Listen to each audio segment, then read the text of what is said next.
देखो आगे क्या कह रहे हैं मलिक मोहम्मद जैसी कि गंधर्व सेन सुगंध नरेशु। अब बताओ इसी लाइन से समझ रहे हो अब किसका वर्णन आएगा? हाँ, राजा का, जो सिंहलदीप का राजा है, जो मैंने आपको नाम बताया गंधर्व सेन उसका नाम है, और जो पद्मावती के पिता हैं, यानी कि जो सिंहलदीप के राजा हैं।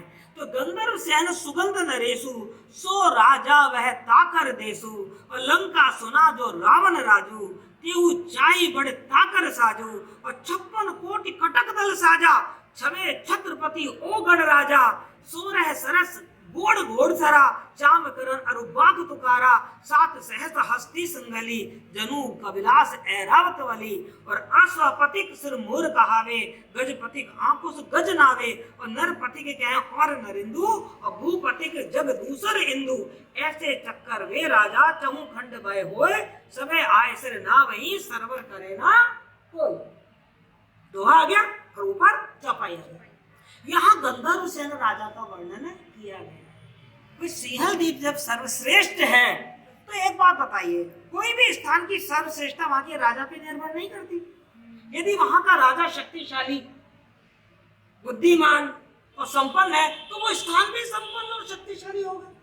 और यदि राजा शक्तिशाली और संपन्न नहीं है तो बताइए वो स्थान शक्तिशाली संपन्न हो सकता है क्या? नहीं हो सकता ना। तो जब सिंहलदीप सर्वश्रेष्ठ है तो वहां का राजा भी तो सर्वश्रेष्ठ होगा।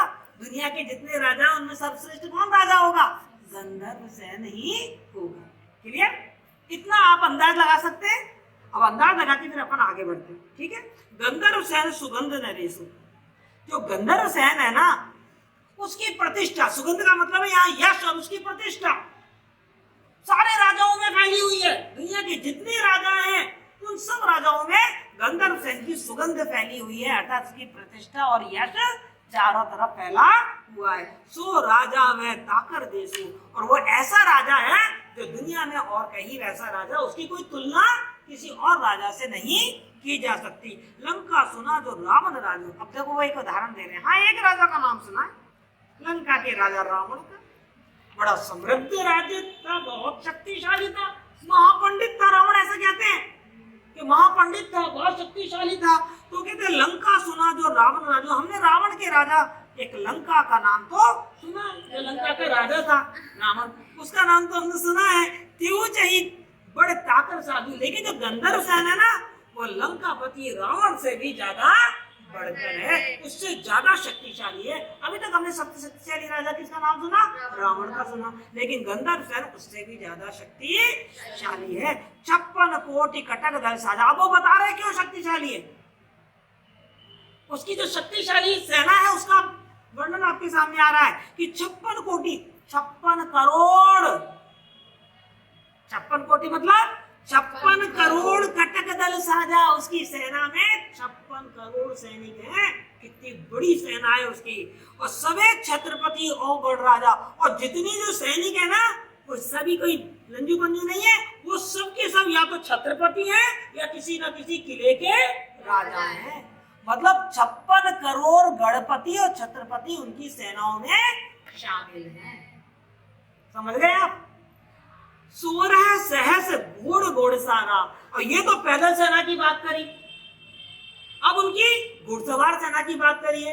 जो उनकी घुड़सवार सेना है उसमें 16,000 घोड़े हैं। कितने घोड़े हैं? 16,000। और सारे के सारे जो घोड़े हैं ना वो सारे के सारे घोड़े बहुत ही शक्तिशाली और सेना को मजबूती देने वाले हैं। श्याम कर्ण, सब श्याम कर्ण जो एक नस्ल है घोड़ों की, जो बहुत सर्वश्रेष्ठ घोड़ों की नस्ल मानी जाती है, वो श्याम कर्ण नस्ल के हैं। और बाक तुखारा, और बहुत ही बाके हैं, मतलब बहुत ही सुंदर हैं। और तुखारा सारे तुषार प्रदेश से आए हुए हैं। तुषार का मतलब होता है ठंडा। तो जो घोड़े होते हैं वो ठंडे प्रदेशों से आए हुए हैं। 7 सहस्त्र हस्ती सिंगली, पैदल सेना की बात हो गई, 56 करोड़, घुड़सवार की बात हो गई। आप कह रहे हैं कि 7,000 उनकी सेना में कौन है? सिंगली हाथी हैं। जनु काबिलास ऐरावत वाली, और एक एक हाथी उनका ऐरावत हाथी का जैसा है। ऐरावत हाथी कौन है? इंद्र का जो हाथी है ना, स्वर्ग के राजा इंद्र के हाथी को ऐरावत हाथी कहते हैं। वो कहते हैं कि एक एक हाथी उनका ऐरावत हाथी जैसा है, ऐसो पति की सिर मोर कावे। ऐसा जो राजा है वो सब राजाओं का सिर मोर कहलाता है, अर्थात सब राजाओं का भी राजा है।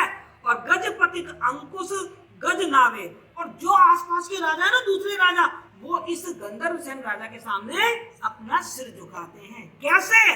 गजपति के, जैसे हाथी का जो मालिक होता है जिसे महावत बोलते हैं, उस महावत के हाथ में एक अंकुश होता है, आपने देखा होगा त्रिशूल जैसा होता है।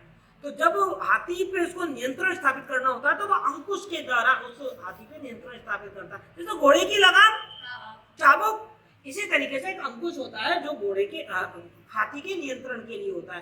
तो कहता है जिस तरीके से महावत अपने उस त्रिशूल अंकुश के द्वारा हाथी पर नियंत्रण कर लेता है, ऐसे ही इस गंधर्वसेन ने आसपास के राजाओं पर अपना नियंत्रण, अपना अंकुश लगा रखा है। यानी कि आसपास के जो राजा हैं वो भी सब इसके ही अधीन हैं। नरपति की कहे और नरेंद्र, नरपतियों में ये नरेंद्र है, नर इंद्र, नरों का इंद्र है। और भूपति की जगह दूसरा इंदु, और भूपतियों में, राजाओं में ये दूसरा इंद्र है। ऐसे चक्रवे राजा, चक्रवे मतलब चक्रवर्ती, जिसका सब दिशाओं में जिसका राज हो, ऐसे चक्रवर्ती राजा चौखंड भय हुई। जब ये राजा है, जो चक्रवर्ती राजा गंधर्वसेन है, इसको जब क्रोध आ जाए तो उस क्रोध से सारे राजा डर जाते हैं, पूरी दुनिया उसके सामने भयभीत हो जाती है। सभी आए सिर नावही, और सारे के सारे राजा इसके सामने आकर अपना सिर नवाते हैं। सरवरी करे न कोई, कोई भी राजा इसका विरोध नहीं कर पाता है। क्लियर? समझ में आ गया? गंधर्वसेन जो राजा है उसकी महिमा का वर्णन किया है। और इस पद्मावत में गंधर्वसेन प्रतीक है ब्रह्मरंध्र का। किसका प्रतीक है? जहां पर ब्रह्म निवास करता है, उसका प्रतीक है। तो जिस तरीके से गंधर्वसेन शक्तिशाली है, ऐसे हमारे शरीर में 7 चक्र होते हैं। यदि आपने कभी पढ़े हो तो मैंने आपको पहले भी बताया था, मूलाधार बताया था, याद आ रहा है? स्वादिष्ठान, मणिपुर, अनहद चक्र, आज्ञा चक्र, विशुद्ध चक्र, मैंने ये आपको बताए। तो उन सब में शक्तिशाली क्या है? ब्रह्मरंध्र। तो ब्रह्मरंध्र का प्रतीक है गंधर्वसेन राजा। ये रहस्यात्मकता है इसकी। क्लियर? समझ में आ गई? आगे चलें क्या? आगे क्या कह रहे हैं? आगे फिर वो सिंहल द्वीप का वर्णन करते हैं। क्या कह रहे हैं? कि जब ही द्वीप नियर आवा जाई, नियर आवा मतलब पास में जाओ, जब इस द्वीप के पास में आप जाते हो तो आपको क्या महसूस होता है, वो चीज बता रहे हैं। अब मैंने आपको क्या बताया था? जनु का विलास नियर भा आई। जब इस द्वीप के पास जाते हैं, जब इस सिंहल द्वीप के पास जाते हैं तो का विलास मतलब कैलाश पर्वत, स्वर्ग जैसा। तो जनु ऐसा लगता है मानो उत्प्रेक्षा अलंकार। कौन सा अलंकार? उत्प्रेक्षा। मानो हम किसके पास आ गए? कैलाश पर्वत के पास आ गए, मानो हम स्वर्ग के पास आ गए हैं। मैंने आपको बताया था कि जो द्वीप है उसको क्या बताया उन्होंने? मुक्ति का स्थल बताया। तो जैसे ही हम मुक्ति के पास आते हैं तो हमें लगता है ना कि हम स्वर्ग में आ गए। तो वो कहते हैं कि जब ही दीप नियर आवा जाई, जनु का विलास नियर भा आई। तब ऐसा लगता है कि जैसे स्वर्ग ही हमारे पास आ गया हो, जैसे कैलाश पर्वती साक्षात रूप से हमारे पास आ गया। कैलाश पर्वती क्यों? कैलाश पर्वत शिव जी का वास है, देवताओं का वास है, तो उसे स्वर्ग के मानिंद माना जाता है। घन अमराऊ लाग जहू पासा। अब उस द्वीप के प्राकृतिक सौंदर्य का वर्णन किया कि ये हमें स्वर्ग जैसा क्यों लगता है? क्योंकि घन अमराऊ लाग जहू चहू पासा। इस द्वीप के चारों तरफ, इस द्वीप में चारों तरफ क्या लगे हुए हैं? घने घने अमराइयां लगी हुई है। अमराइयां मतलब आम के बाग, बगीचे लगे हुए हैं। उठा भूमि हुत लागी आकाशा। और भाई जो पेड़ है ना, वो इतने ऊंचे ऊंचे पेड़ है कि ऐसा लगता है जैसे आकाश को छू रहे हो।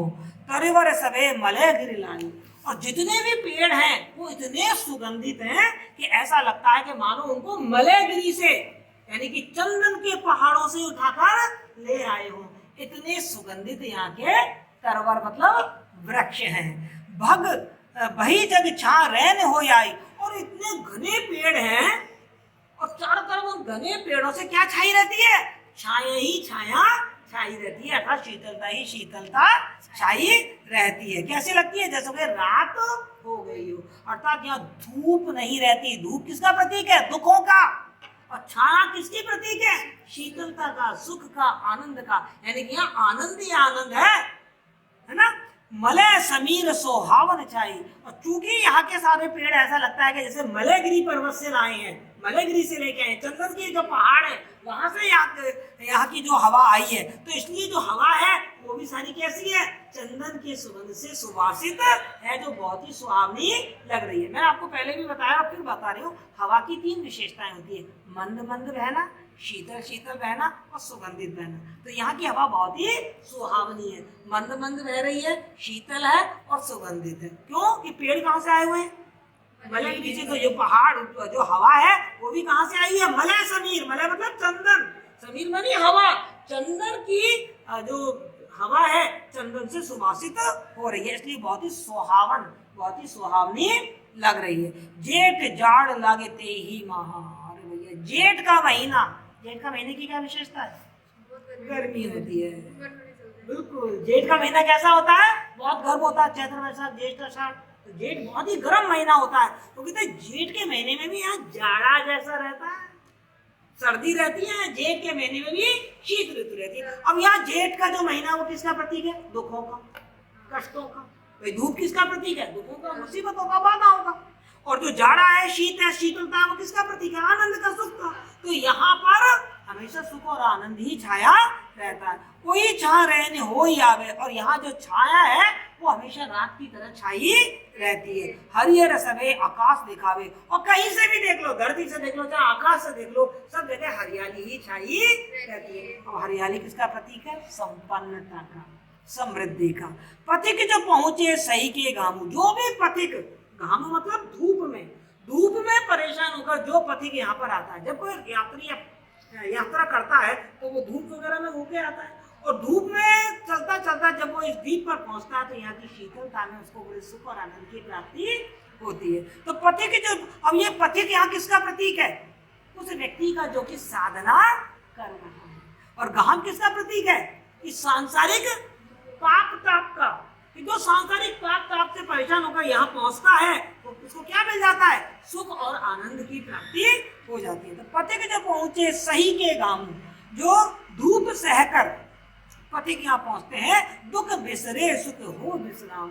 उसके सारे दुख चले जाते हैं। आप जिसको मोक्ष की प्राप्ति हो जाती है, उसके सारे दुख प्राप्त खत्म हो जाते, नहीं जाते। तो रहस्यात्मक तो आपको साथ के साथ दिखाई दे रही है। दुख बिसरे, उसके दुख खत्म हो जाते हैं, सुख हो जाते हैं, और उसको विश्राम प्राप्त हो जाता है, आराम प्राप्त हो जाता है। क्योंकि उसके सांसारिक सुख दुख सारे जब हम ब्रह्मरंध्र में स्थित जो सहस्त्र कमल दल है वहां अपने प्राण स्थापित कर लेते हैं, अर्थात जब हम मुक्ति प्राप्त कर लेते हैं, मोक्ष प्राप्त कर लेते हैं, तो फिर संसार का कोई भी पाप ताप हमको व्यापता नहीं है। फिर हमें कोई सुख दुख परेशान नहीं कर सकता।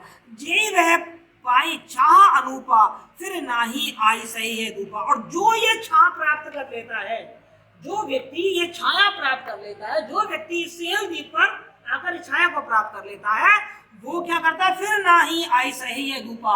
उसको फिर कभी भी धूप व्याप्ति नहीं है, फिर उसके पास कभी दुख नहीं आते हैं। वही वाली बात है कि जब मुक्ति प्राप्त हो गई, जब मोक्ष की प्राप्ति हो गई, जब आपने अपने प्राणों को, अपने जीवात्मा को अपने ब्रह्म रंध्र में सहस्त्र कमल दल पे स्थापित कर दिया, तो फिर दुनिया का कोई धूप अर्थात दुनिया का कोई दुख आपको व्यापता नहीं है। फिर आप कभी भी, कहते हैं जिनको मुक्ति प्राप्त हो जाती है वो दोबारा इस दुनिया में नहीं आते हैं। तो फिर नहीं आई सही ये धूपा, फिर उनको दोबारा पुनर्जन्म लेना नहीं पड़ता। रहस्यात्मकता यह है कि जो इस सिंहल द्वीप में आ जाता है उसको फिर कभी कोई कष्ट नहीं होता। उसी तरीके से जिसको मुक्ति की प्राप्ति हो जाती है वो फिर पुनर्जन्म नहीं होता उसका। अस अमराउ सगन घन वरिन न पारो अंत। और इस सिंहल जो द्वीप है, इसकी जो अमराइयां हैं, इसके आम के जो बाग बगीचे हैं, उनकी सघनता का वर्णन किया नहीं जा सकता। वो उनका कोई पार नहीं है, अनंत है। उसके सुखों की, उसकी समृद्धि की जो माया है वो बिल्कुल अनंत है। फूले फरे छवो ऋतु। अरे भाई, और जगह तो जो पेड़ पौधे होते हैं वो केवल बरसात ऋतु में या बसंत ऋतु में ही फलते हैं। यहाँ तो 6 ऋतुओं में, चाहे वो गर्मी हो, चाहे वो बरसात हो, चाहे वो सर्दी हो, चाहे वो शिशिर हो, चाहे हेमंत हो, चाहे आपने पढ़ी है ना, ये ऋतु है, 6 ऋतु है ना, 6 ऋतुएं हो, जानो सदा बसंत। इन 6 ऋतुओं में हमेशा वहां क्या रहती है? बसंत ही बसंत रहता है। यानी कि ना वहां शीत की तरह ठिठुरन है, ना वहां गर्मी की तरह तपन है। वहां पर क्या रहती है? हमेशा बसंत ऋतु ही छाई रहती है। कहने का मतलब ये है कि वहां आनंद ही आनंद रहता है, सुख ही सुख रहता है, कोई दुख नहीं रहता। तो यहाँ आपके प्रतीक बहुत अच्छे से समझ में आए होंगे आपको कि जो बसंत ऋतु है वो आनंद, सुख और कहना चाहिए मुक्ति, जो जीवन का जो सुख है उसका प्रतीक है, और जो धूप है वो जीवन के दुख, ताप, कष्टों का प्रतीक है।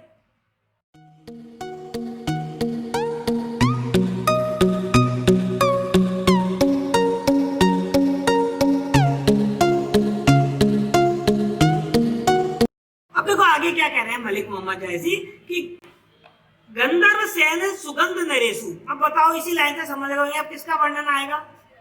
राजा का, जो सियालदीप का राजा है, जो मैंने आपको नाम बताया गंधर्व सेन उसका नाम है, और जो पद्मावती के पिता हैं, यानी कि जो सियालदीप के राजा हैं। तो गंधर्व सेन सुगंध नरेशु, सो राजा वह ताकर देसु, और लंका सुना जो रावण राजू, तेहु चाई बड़े ताकर साजू, और 56 कोटि कटक दल साजा, छवे छत्रपति ओ गढ़ राजा, 16 सरस गोड़ घोड़ सरा, चाम करण अरुबाग तुकारा, 7 सहस्त्र हस्ती संगली, जनु कविलास ऐरावत वली, और अश्वपतिक सिर मोर कहावे, गजपतिक आंकुश गज नावे, और नरपतिक कहे और नरिंदु, और भूपतिक जग दूसर इंदु, ऐसे चक्कर वे राजा चहु खंड भय होए, सबे आए सिर ना वही सरवर करे ना कोई। दोहा आ गया और ऊपर चपाई आ गया। यहाँ गंधर्व सेन राजा का वर्णन किया गया। सिंहलदीप जब सर्वश्रेष्ठ है तो एक बात बताइए, कोई भी स्थान की सर्वश्रेष्ठता वहां के राजा पे निर्भर नहीं करती। यदि वहां का राजा शक्तिशाली, बुद्धिमान और संपन्न है तो वो स्थान भी संपन्न और शक्तिशाली होगा। और यदि राजा शक्तिशाली और संपन्न नहीं है तो बताइए वो स्थान शक्तिशाली संपन्न हो सकता है क्या? नहीं हो सकता ना। तो जब सिंहलदीप सर्वश्रेष्ठ है तो वहां का राजा भी तो सर्वश्रेष्ठ होगा। दुनिया के जितने राजा उनमें सर्वश्रेष्ठ कौन राजा होगा? गंधर्व सेन ही होगा। क्लियर? इतना आप अंदाज लगा सकते हैं। अब अंदाज लगा के फिर अपन आगे बढ़ते हैं। ठीक है? गंधर्व सेन सुगंध नरेशु, जो गंधर्व सेन है ना उसकी प्रतिष्ठा, सुगंध का मतलब है यहाँ यश और उसकी प्रतिष्ठा सारे राजाओं में फैली हुई है। दुनिया के जितने राजा हैं उन सब राजाओं में गंधर्व सेन की सुगंध फैली हुई है, अर्थात उसकी प्रतिष्ठा और यश चारों तरफ फैला हुआ है। सो राजा वह ताकर देसु, और वो ऐसा राजा है जो दुनिया में और कहीं वैसा राजा, उसकी कोई तुलना किसी और राजा से नहीं की जा सकती। लंका सुना जो रावण राजू। अब देखो वो एक उदाहरण दे रहे हैं। हाँ, एक राजा का नाम सुना है, लंका के राजा रावण का। बड़ा समृद्ध राज्य था, बहुत शक्तिशाली था, महापंडित था रावण। ऐसा कहते हैं कि महापंडित था, बहुत शक्तिशाली था। तो कहते लंका सुना जो रावण राजू। हमने रावण के राजा एक लंका का नाम तो सुना, जो लंका का राजा था रावण, उसका नाम तो हमने सुना है। त्यो चाहिए बड़े ताकर साधु। लेकिन जो गंधर्व सेन है ना वो लंकापति रावण से भी ज्यादा बढ़कर है, उससे ज्यादा शक्तिशाली है। अभी तक हमने सबसे शक्तिशाली राजा किसका नाम सुना? रावण का सुना। लेकिन गंधर्व सेन उससे भी ज्यादा शक्तिशाली है। 56 कोटि कटक दल साजा। अब वो बता रहे क्यों शक्तिशाली है। उसकी जो शक्तिशाली सेना है उसका वर्णन आपके सामने आ रहा है कि 56 कोटि, 56 करोड़, 56 कोटि मतलब 56 करोड़ कटक दल साजा। उसकी सेना में 56 करोड़ सैनिक हैं। कितनी बड़ी सेना है उसकी। और सभी छत्रपति और गढ़ राजा, और जितने जो सैनिक है ना वो सभी कोई लंजू पंजू नहीं है, वो सब के सब या तो छत्रपति हैं या किसी न किसी किले के राजा हैं। मतलब 56 करोड़ गणपति और छत्रपति उनकी सेनाओं में शामिल हैं। समझ गए आप? 16 सहस घोड़ घोड़ सारा। और ये तो पैदल सेना की बात करी, अब उनकी घुड़सवार सेना की बात करिए। जो उनकी घुड़सवार सेना है उसमें 16,000 घोड़े हैं। कितने घोड़े हैं? 16,000। और सारे के सारे जो घोड़े हैं ना वो सारे के सारे घोड़े बहुत ही शक्तिशाली और सेना को मजबूती देने वाले हैं। श्यामकर्ण, सब श्यामकर्ण जो एक नस्ल है घोड़ों की, जो बहुत सर्वश्रेष्ठ घोड़ों की नस्ल मानी जाती है, वो श्यामकर्ण नस्ल के हैं। और वो बाक तुखारा, और बहुत ही बाके हैं, मतलब बहुत ही सुंदर हैं। और तुखारा सारे तुषार प्रदेश से आए हुए हैं। तुषार का मतलब होता है ठंडा। तो जो घोड़े होते हैं वो ठंडे प्रदेशों से आए हुए हैं। 7 सहस्र हस्ती सिंगली, पैदल सेना की बात हो गई, 56 करोड़ घुड़सवार की बात हो गई। अब कह रहे हैं कि 7000 उनकी सेना में कौन है? सिंगली हाथी हैं। जनु का विलास ऐरावत वाली, और एक एक हाथी उनका ऐरावत हाथी का जैसा है। ऐरावत हाथी कौन है? इंद्र का जो हाथी है ना, स्वर्ग के राजा इंद्र के हाथी को ऐरावत हाथी कहते हैं। वो कहते हैं कि एक एक हाथी उनका ऐरावत हाथी जैसा है। ऐश्वपति के सिर मोर कावे, ऐसा जो राजा है वो सब राजाओं का सिर मोर कहलाता है, अर्थात सब राजाओं का भी राजा है। और गजपति अंकुश गज नावे, और जो आसपास के राजा है ना, दूसरे राजा, वो इस गंधर्व सेन राजा के सामने अपना सिर झुकाते हैं। कैसे? गजपति के, जैसे हाथी का जो मालिक होता है, जिसे महावत बोलते हैं, उस महावत के हाथ में एक अंकुश होता है, आपने देखा होगा त्रिशूल जैसा होता है। तो जब हाथी पे उसको नियंत्रण स्थापित करना होता है तो वह अंकुश के द्वारा उस हाथी पे नियंत्रण स्थापित करता है। जैसे घोड़े की लगाम चाबुक, इसी तरीके से एक अंकुश होता है जो घोड़े के हाथी के नियंत्रण के लिए होता है। तो कहता है जिस तरीके से महावत अपने उस त्रिशूल अंकुश के द्वारा हाथी पर नियंत्रण कर लेता है, ऐसे ही इस गंधर्व सेन ने आसपास के राजाओं पर अपना नियंत्रण, अपना अंकुश लगा रखा है। यानी कि आसपास के जो राजा हैं वो भी सब इसके ही अधीन हैं। नरपति की कहे और नरेंदु, नरपतियों में ये नरेंद्र है, नर इंद्र, नरों का इंद्र है। और भूपति की जगह दूसरा इंदु, और भूपतियों में, राजाओं में ये दूसरा इंद्र है। ऐसे चक्रवे राजा, चक्रवे मतलब चक्रवर्ती, जिसका सब दिशाओं में जिसका राज हो, ऐसे चक्रवर्ती राजा चहुखंड भय हुई। जब ये राजा है, जो चक्रवर्ती राजा गंधर्व सेन है, इसको जब क्रोध आ जाए तो उस क्रोध से सारे राजा डर जाते हैं, पूरी दुनिया उसके सामने भयभीत हो जाती है। सभी आए सिर ना वही, और सारे के सारे राजा इसके सामने आकर अपना सिर नवाते हैं। सरवरी करे ना कोई, कोई भी राजा इसका विरोध नहीं कर पाता है। क्लियर? समझ में आ गया? गंधर्व सेन जो राजा है उसकी महिमा का वर्णन किया है। और इस पद्मावत में गंधर्व सेन प्रतीक है ब्रह्मरंध्र का। किसका प्रतीक है? जहां पर ब्रह्म निवास करता है, उसका प्रतीक है।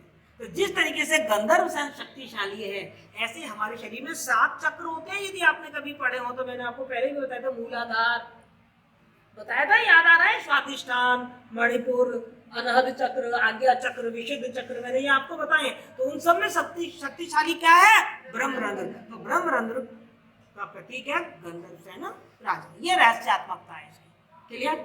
समझ में आ गई? आगे चलें क्या? आगे क्या कह रहे हैं? आगे फिर वो सिंहल द्वीप का वर्णन करते हैं। क्या कह रहे हैं कि जब ही द्वीप नियर आवा जाई, नियर आवा मतलब पास में जाओ, जब इस द्वीप के पास में आप जाते हो तो आपको क्या महसूस होता है, वो चीज बता रहे हैं। अब मैंने आपको क्या बताया था? जनु का विलास नियर भा आई, जब इस द्वीप के पास जाते हैं, जब इस सिंहल द्वीप के पास जाते हैं तो का विलास मतलब कैलाश पर्वत, स्वर्ग जैसा। तो जनु ऐसा लगता है मानो उत्प्रेक्षा अलंकार। कौन सा अलंकार? उत्प्रेक्षा। मानो हम किसके पास आ गए? कैलाश पर्वत के पास आ गए, मानो हम स्वर्ग के पास आ गए हैं। मैंने आपको बताया था कि जो द्वीप है उसको क्या बताया उन्होंने? मुक्ति का स्थल बताया। तो जैसे ही हम मुक्ति के पास आते हैं तो हमें लगता है ना कि हम स्वर्ग में आ गए। तो वो कहते हैं कि जब ही दीप नियर आवा जाई, जनु का विलास नियर भा आई। तब ऐसा लगता है कि जैसे स्वर्गीय हमारे पास आ गया हो, जैसे कैलाश पर्वती साक्षात रूप से हमारे पास आ गया। कैलाश पर्वती क्यों? कैलाश पर्वत शिव जी का वास है, देवताओं का वास है, तो उसे स्वर्ग के मानिंद माना जाता है। घन अमराऊ लाग जहू पासा। अब उस द्वीप के प्राकृतिक सौंदर्य का वर्णन किया कि यह स्वर्ग जैसा क्यों लगता है, क्योंकि घन अमराऊ लाग जहू चहू पासा। इस द्वीप के चारों तरफ, इस द्वीप में लगे हुए हैं? घने घने अमराइयां लगी हुई है। अमराइयां मतलब आम के बाग बगीचे लगे हुए हैं। उठा भूमि हुत लागी आकाशा। और भाई जो पेड़ है ना वो इतने ऊंचे ऊंचे पेड़ है कि ऐसा लगता है जैसे आकाश को छू रहे हो। तरेवर सबे मलय गिर लाई। और जितने भी पेड़ हैं वो इतने सुगंधित हैं कि ऐसा लगता है कि मानो उनको मलयगिरी से यानी कि चंदन के पहाड़ों से उठाकर ले आए हो। इतने सुगंधित यहाँ के तरवर मतलब वृक्ष हैं। भग भई जग छा रैन हो आई। और इतने घने पेड़ हैं और चारों तरफ उन घने पेड़ों से क्या छाई रहती है? छाया ही छाया छाई रहती है, अर्थात शीतलता ही शीतलता छाई रहती है। कैसे लगती है? जैसे कि रात हो गई हो। अर्थात यहाँ धूप नहीं रहती। धूप किसका प्रतीक है? दुखों का। और छाया किसकी प्रतीक है? शीतलता का, सुख का, आनंद का। यानी कि यहाँ आनंद ही आनंद है ना। मलय समीर सोहावन छाई। और चूंकि यहाँ के सारे पेड़ ऐसा लगता है कि जैसे मलयगिरी पर्वत से लाए हैं, मलयगिरी से लेके आए, चंदन की जो पहाड़ है वहां से यहाँ की जो हवा आई है, तो इसलिए जो हवा है वो भी सारी कैसी है? चंदन के सुगंध से सुवासित है, जो बहुत ही सुहावनी लग रही है। मैंने आपको पहले भी बताया और फिर बता रही हूँ, हवा की 3 विशेषताएं होती है। मंद मंद बहना, शीतल शीतल बहना और सुगंधित बहना। तो यहाँ की हवा बहुत ही सुहावनी है, मंद मंद बह रही है, शीतल है और सुगंधित है। क्यों? कि पेड़ कहाँ से आए हुए हैं? मलयगिरी से। तो जो पहाड़ जो हवा है वो भी कहाँ से आई हुई है? मलय समीर। मलय मतलब चंदन, समीर मानी हवा। चंदन की जो हवा है चंदन से सुवासित हो रही है, इसलिए बहुत ही सुहावन, बहुत ही सुहावनी लग रही है। जेठ जाड़ लागे ते ही महा। अरे भैया जेठ का महीना, जेठ का महीने की क्या विशेषता है? गर्मी होती है। बिल्कुल। जेठ का महीना कैसा होता है? बहुत गर्म होता है। चैत्र वैशाख ज्येष्ठ आषाढ़, तो जेठ बहुत ही गर्म महीना होता है। तो कहते हैं जेठ के महीने में भी यहाँ जाड़ा जैसा रहता है, सर्दी रहती है। जेठ के महीने में भी शीत ऋतु रहती है। अब यहाँ जेठ का जो महीना वो किसका प्रतीक है? दुखों का, कष्टों का। भाई धूप किसका प्रतीक है? दुखों का, मुसीबतों का, बाधाओं का। और जो जाड़ा है, शीत है, शीतलता, वो किसका प्रतीक है? आनंद का, सुख का। तो यहाँ पर हमेशा सुख और आनंद ही छाया रहता है। कोई छा रहने हो ही आवे। और यहाँ जो छाया है वो हमेशा रात की तरह छाई रहती है। हरियर सबे आकाश दिखावे। और कहीं से भी देख लो, धरती से देख लो, चाहे आकाश से देख लो, सब जगह हरियाली ही छाई रहती है। और हरियाली किसका प्रतीक है? संपन्नता का, समृद्धि का। पथिक जो पहुंचे सही के गामू। जो भी पथिक, गामू मतलब धूप में परेशान होकर जो पथिक यहाँ पर आता है, जब कोई यात्री यात्रा करता है तो वो धूप वगैरह में होके आता है। और धूप में चलता चलता जब वो इस द्वीप पर पहुंचता है तो यहाँ की शीतलता में उसको बड़े सुख और आनंद की प्राप्ति होती है। तो पथिक जो, अब ये पथिक यहाँ किसका प्रतीक है? उस व्यक्ति का जो कि साधना कर रहा है। और गहन किसका प्रतीक है? कि सांसारिक पाप ताप का, कि जो सांसारिक पाप ताप से परेशान होकर यहाँ पहुंचता है तो उसको क्या मिल जाता है? सुख और आनंद की प्राप्ति हो जाती है। तो पथिक जो पहुंचे सही के गांव, जो धूप सहकर पथिक यहाँ पहुंचते हैं, दुख बिसरे सुख हो विश्राम। उसके सारे दुख चले जाते हैं। अब जिसको मोक्ष की प्राप्ति हो जाती है उसके सारे दुख खत्म हो जाते नहीं जाते। तो रहस्यात्मक आपको साथ के साथ दिखाई दे रही है। दुख बिसरे, उसके दुख खत्म हो जाते हैं, सुख हो जाते हैं और उसको विश्राम प्राप्त हो जाता है, आराम प्राप्त हो जाता है। क्योंकि उसके सांसारिक सुख दुख सारे जब हम ब्रह्मरंध्र में स्थित जो सहस्त्र कमल गला वहां अपने प्राण स्थापित कर लेते हैं, अर्थात जब हम मुक्ति प्राप्त कर लेते हैं, मोक्ष प्राप्त कर लेते हैं, तो संसार का कोई भी पाप ताप हमको व्यापता नहीं है। फिर हमें कोई सुख दुख परेशान नहीं कर सकता। जे वह पाई छाह अनूपा, फिर नाही आई सही है धूपा। और जो ये छाह प्राप्त कर लेता है, जो व्यक्ति ये छाया प्राप्त कर लेता है, जो व्यक्ति सेल द्वीप पर आकर इस छाया को प्राप्त कर लेता है, वो क्या करता है? फिर ना ही आई सही है धूपा। उसको फिर कभी भी धूप व्याप्ति नहीं है, फिर उसके पास कभी दुख नहीं आते हैं। वही वाली बात है कि जब मुक्ति प्राप्त हो गई, जब मोक्ष की प्राप्ति हो गई, जब आपने अपने प्राणों को, अपने जीवात्मा को अपने ब्रह्मरंध्र में सहस्त्र कमल दल पे स्थापित कर दिया, तो फिर दुनिया का कोई धूप अर्थात दुनिया का कोई दुख आपको व्यापता नहीं है। फिर आप कभी भी कहते हैं जिनको मुक्ति प्राप्त हो जाती है वो दोबारा इस दुनिया में नहीं आते हैं। तो फिर नहीं आई सही ये धूपा, फिर उनको दोबारा पुनर्जन्म लेना नहीं पड़ता। रहस्यात्मकता यह है कि जो इस सिंहल द्वीप में आ जाता है उसको फिर कभी कोई कष्ट नहीं होता। उसी तरीके से जिसको मुक्ति की प्राप्ति हो जाती है वो फिर पुनर्जन्म नहीं होता उसका। अस अमराउ सगन घन वरिन न पारो अंत। और इस सिंहल जो द्वीप है इसकी जो अमराइयां हैं, इसके आम के जो बाग बगीचे हैं, उनकी सघनता का वर्णन किया नहीं जा सकता। वो उनका कोई पार नहीं है, अनंत है। उसके सुखों की, उसकी समृद्धि की जो माया है वो बिल्कुल अनंत है। फूले फरे छवो ऋतु। अरे भाई, और जगह तो जो पेड़ पौधे होते हैं वो केवल बरसात ऋतु में या बसंत ऋतु में ही फलते हैं। यहाँ तो 6 ऋतुओं में, चाहे वो गर्मी हो, चाहे वो बरसात हो, चाहे वो सर्दी हो, चाहे वो शिशिर हो, चाहे हेमंत हो, चाहे आपने पढ़ी है ना ये ऋतुएं, 6 ऋतुएं है ना, 6 ऋतुएं हो, जानो सदा बसंत। इन 6 ऋतुओं में हमेशा वहां क्या रहती है? बसंत ही बसंत रहता है। यानी कि ना वहां शीत की तरह ठिठुरन है, ना वहां गर्मी की तरह तपन है। वहां पर क्या रहती है? हमेशा बसंत ऋतु ही छाई रहती है। कहने का मतलब ये है कि वहां आनंद ही आनंद रहता है, सुख ही सुख रहता है, कोई दुख नहीं रहता। तो यहाँ आपके प्रतीक बहुत अच्छे से समझ में आए होंगे आपको कि जो बसंत ऋतु है वो आनंद, सुख और कहना चाहिए मुक्ति, जो जीवन का जो सुख है उसका प्रतीक है, और जो धूप है वो जीवन के दुख, ताप, कष्टों का प्रतीक है।